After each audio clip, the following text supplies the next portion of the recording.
Assalamualaikum warahmatullahi wabarakatuh. Wilujeng enjing barudak, kumaha daramang, mugia urang aya dina kawilujengan. Tepang deui sareng paparman dina pangajaran bahasa Sunda dinten ayeuna, urang baris diajar ngeunaan pangjembar basa lembur kuring anu judulna Gedong Sate.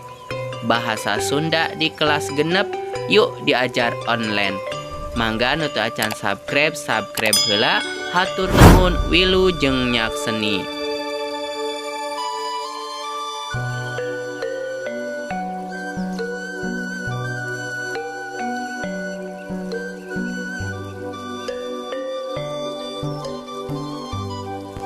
Pangjembar basa lembur kuring anu judulna Gedong Sate. Gedong sate mangrupa gedong ciri khas Jawa Barat.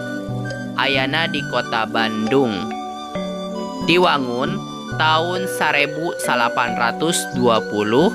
ku arsitek Walanda nu ngaranna J. Gerber. Ayeuna gedong sate dijadikeun gedong pamarentahan Provinsi Jawa Barat.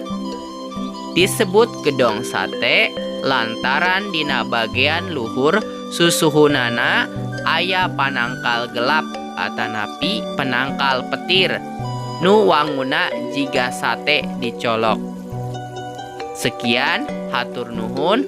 Wassalamualaikum warahmatullahi wabarakatuh.